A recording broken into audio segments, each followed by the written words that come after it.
मालिकों को insurance company से संगठित तरीके से लाभ मिल सके उसके लिए कार्य किया जा रहा है। तो उसमें भी third party insurance, comprehensive insurance और नो इंश्योरेंस, ऐसे 3 कैटेगरी के बाहर निकले हैं। तो उसमें अलग अलग कार्रवाई कर रहे हैं। और जो नो इंश्योरेंस वाली गाड़ियाँ हैं उनका वैल्यूएशन कराया जा रहा है कि क्या उसमें क्षति हुई है, तो उसकी कमेटी बना के वैल्यूएशन कर रहे हैं। लगभग 3 या 35 वो हो जाएगा, तो हमारे पास एग्जैक्ट वैल्यूएशन आ जाएगा कि कितना का उसमें नो इंश्योरेंस वाली गाड़ी में कितना क्षति हुआ।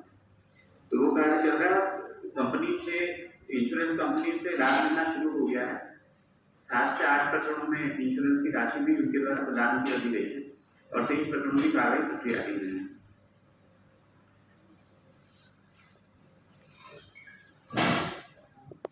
जो हमारे एक पीड़ित राहत समिति बनाई गई है, पीड़ित राहत समिति के सीईओ जिला पंचायत नोडल है। उनका मेन काम है कि जो लोग उस घटना के समय जिला कार्यालय में उपस्थित थे और जो जिन्होंने वो फेस किया, उनको तत्काल राहत के लिए ये समिति बनाई है। तो इसमें साइकोलॉजिकल काउंसलिंग और इसमें जो है उनको कोई ट्रीटमेंट की आवश्यकता है तो वो हो रहा है, साइकोलॉजिकल काउंसलिंग हो रही है, और ताकि उनका जो है मोटिवेशन हो सके, उनका मनोबल बढ़ सके। और इसके लिए हमने पीड़ित राहत कक्ष भी बनाए हैं। ग्राउंड फ्लोर पे 2 कक्ष है, यहाँ पे साइकोलॉजिस्ट भी बैठे हैं और उनके हेल्दी लाइफस्टाइल के लिए क्या कर सकते, योगा, ये सब चीज़ों का भी हमने प्रावधान किया है, ताकि जितने शासकीय अधिकारी कर्मचारी थे जो यहाँ पे उपस्थित थे उनका मनोबल बढ़ सके। अभी भी नियमित रूप से सब आके अपनी सेवाएं ले रहे हैं, लेकिन उसमें और बेहतर तरीके से वो लोगों को सेवा दे पाए, इसके लिए कार्य किया जा रहा है।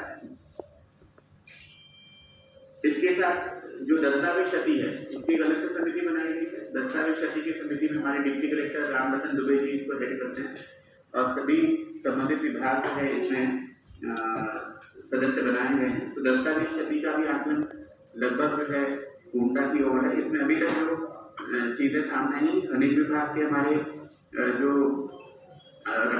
रॉयल्टी अभिमान पत्र ट्रांजिट पास जो होते हैं पूरे पुराने वाले, वो कुछ क्षतिग्रस्त हुए हैं।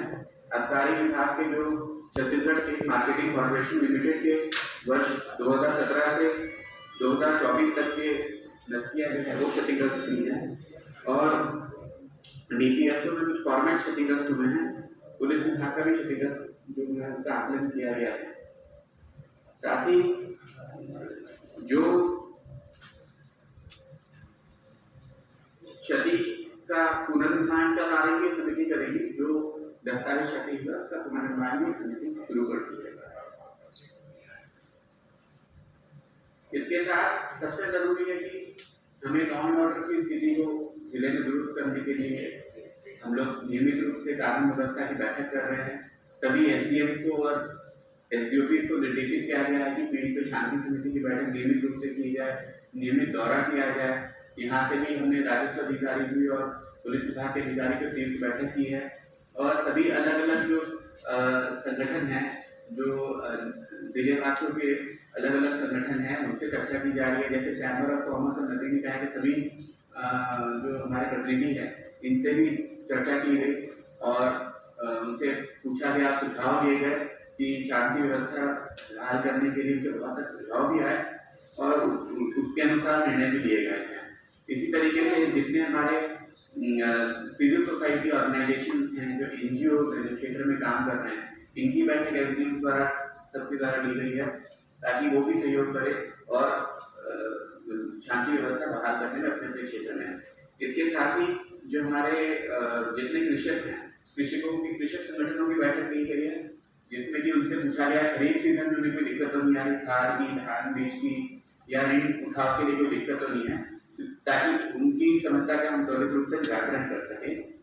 साथ ही हमारे जितने पेट्रोल पंप संचालक हैं उनकी बैठक ली गई है, उनको निर्देशित किया गया है कि कोई भी खुले में जो है बॉटल में या जर्किन में पेट्रोल जो है डीजल ना बेचे, वो प्रतिबंधित है तो वो ना बेचे। अगर किसानी कार्य के लिए बेचते हैं, कोई आते हैं किसान, तो उनका आधार कार्ड भी डिटेल रखें।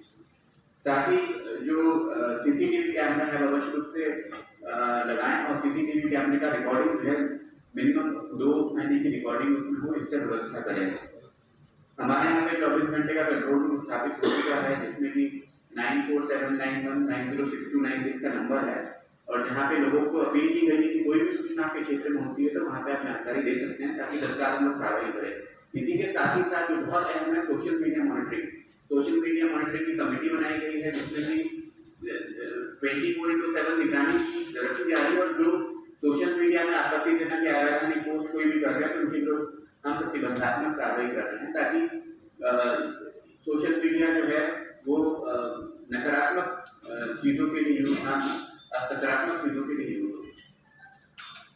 इसके साथ ही हमारे जो ग्रामीण स्तर पे जो समस्या है इसके लिए निर्देशित किया गया कि तहसीलदार और पीआई जो इशू छोटे छोटे ग्रामीण स्तर पे होते हैं उससे वो तत्काल जाके तहसीलदारों के मौके पर जाके निराकरण करे ताकि कोई इशू जो है बड़ा इशू ना बने। जितने यहाँ पे अगर कोई शिकायत आती है अवैध उत्खनन की या कहीं पे अवैध शराब की शिकायत आती है, तत्काल कार्रवाई करने के लिए क्विक रिस्पॉन्स टीम बनाई गई है ताकि उस पर हम तत्काल कार्रवाई कर सकें। मकान मालिकों से और जो किराएदार हैं जो दुकान या मकान किराए पे देते हैं उनसे आग्रह किया गया है जिले में कि सभी जगह पे जो है वो किसी को भी किराए पे दे रहे हैं तो उसकी जानकारी अवश्य रूप से जो है थाने में देने कि हमने इनको अपने जो है रेंट आउट किया है प्रमाइसेस, तो वो जानकारी रहे। प्लस साथ ही जितने होटल है लॉज है वहाँ पे भी आते हैं तो अवश्य रूप से जानकारी जो है संबंधित थानों को देवे। साथ ही जो जिले में डिपॉजिट वर्क कर रहे हैं कॉन्ट्रैक्टर्स उनके जो श्रमिक आते हैं उनको कहाँ से श्रमिकों को बुलाए की सूची बना के केवल जो है वो संबंधित विभाग को जमा कर देगा, विभाग के अधिकारी जो है उसको थाने में देंगे ताकि ये पता रहेगा कि कौन से क्षेत्र से हमारे यहाँ पे कौन लोग आ रहे हैं कार्य करने के लिए।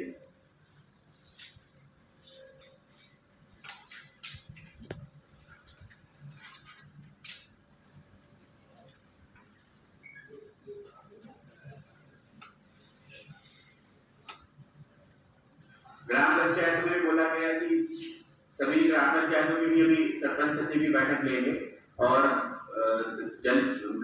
एसडीएम वाइज अनुविभाग वाइज जो है बैठक का प्लानिंग है जिसमें कि हमारे पंचायत के सचिव वहाँ के सरपंच जी इनको बुलाकर हम चर्चा करेंगे, साथ ही जनपद के सदस्यगणों से चर्चा करेंगे और साथ ही फील्ड उस अनुविभाग में जो हमारे पटवारी आर्यन पटेल और जो राजस्व कोटवार जो अमला है हमारा राजस्व का उनकी चर्चा करेंगे। तो ये हम लोग सब डिविजन वाइज मीटिंग अभी इस हफ्ते से प्रारंभ करेंगे और वहाँ पे जाके फील्ड पे जाके एसपी साहब और मैं जो है चर्चा भी करेंगे उनसे और उनकी जो समस्या का निराकरण सब डिविजन लेवल पे हो सके इसके लिए प्रयास करेंगे।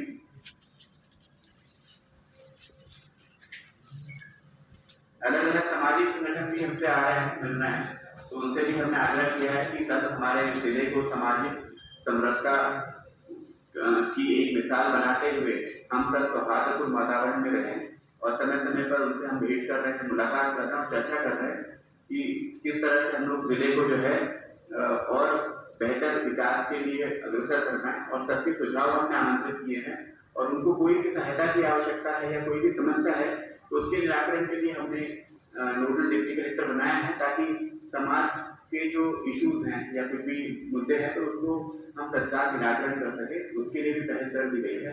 और सभी सामाजिक संगठनों से समय समय पर मिलने के लिए हमने रणनीति बनाई है और अभी इस हफ्ते हम भी अलग अलग संगठनों से भेंट भी शुरू कर देंगे।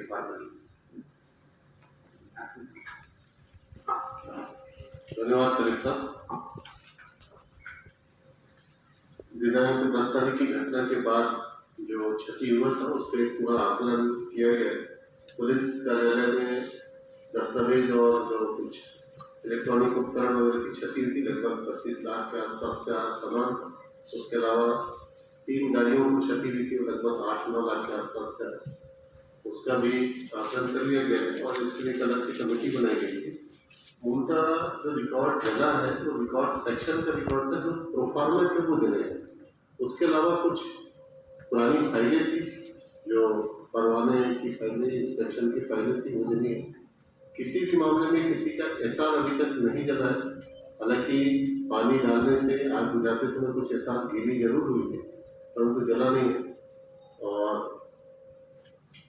जो अन्य दीगर लोगों की गाड़ियाँ टूटी फूटी हुई थी उन सभी का कमेटी द्वारा किया जा रहा है जिसमें एमटीओ भी है। वो एक्चुअल गाड़ियों को कितनी क्षति हुई, कितना उसके निर्माण में रहेगा, ज़्यादातर गाड़ियों का हो चुका है, 30-35 गाड़ियाँ जो बची है उसका भी आजकल में उसका एक आकलन कर लिया जाएगा। पूरे घटनाक्रम में प्रथम सूचना पत्र दर्ज किए गए थे। अभी तक 13 FIR दर्ज हुए हैं और उसमें 141 आरोपियों की गिरफ्तारी कल रात में तक हो चुकी है, 141। और जो कुछ ऐसे भी आरोपी थे जो घटना पूरे 10 तारीख के आयोजन से भी जुड़े थे, उनका पुलिस रिमांड लेके उनसे भी पूछताछ की जा रही है ताकि घटना के हर पक्ष को, हर पहलू को समझा जा सके। और सोशल मीडिया की मॉनिटरिंग का, क्योंकि ये पूरा 10 तारीख के मोबिलाइजेशन में सबसे बड़ा योगदान सोशल मीडिया का था, तो उस दिशा में विशेष काम किया जा रहा है और अलग टीमें लगी हुई है। उसमें दीगर जिलों से भी एक्सपर्ट आए हुए हैं, उस पर अपना योगदान कर रहे हैं। उन साइट्स को ब्लॉक कराना, उसके अलावा किसने अपलोड किया उसको आइडेंटिफाई करना और उस पर कार्रवाई करना, इन सभी बिंदुओं पे कार्रवाई चल रही है। और कोशिश कर रहे हैं कि जो घटना में शामिल था, जिसने एक्टिवली पार्टिसिपेट किया है, उस पर पुलिस अनिवार्य रूप से कार्रवाई करे। धन्यवाद।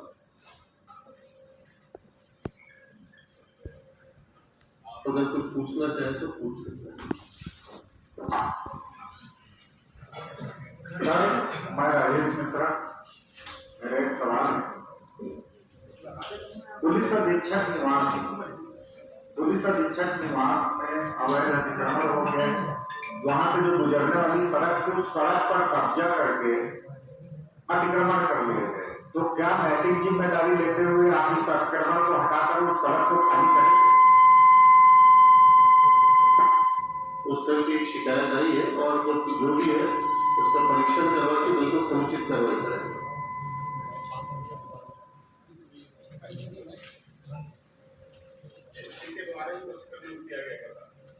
हाँ, वो उस तरह की शिकायत आई है मेरे पास, मैं उसको मैं समझ गया आपकी बात। आई है शिकायत मेरे पास, कल ही देखा हुआ डाक में, और उसका परीक्षण करा के जो समुचित कार्रवाई होगी बिल्कुल की जाएगी। दूसरा सर, आपके से तमिल पाना या गाने जो भी एसपी जो सुबह द्वारा बड़ा पुस्तक कहा जाता है, जो अटेंडेड आपके रहते हैं, तो मोबाइलें देखते रहते हैं, चिट्ठी आप तक पहुँच भी जाती है, तो मैं कह रहा रहता है एसपी साहब अभी व्यस्त है, एक मोबाइल बात कर रहे हैं, मेरे डांट देंगे, ठीक है भाई, और लोग वापस आ जाते हैं। हम लोग तो हमारे एसपी साहब से मुलाकातें भी, लेकिन यहाँ से थोड़ा सा वो स्थिति बिल्कुल नहीं रहेगी। और जब तक जनता से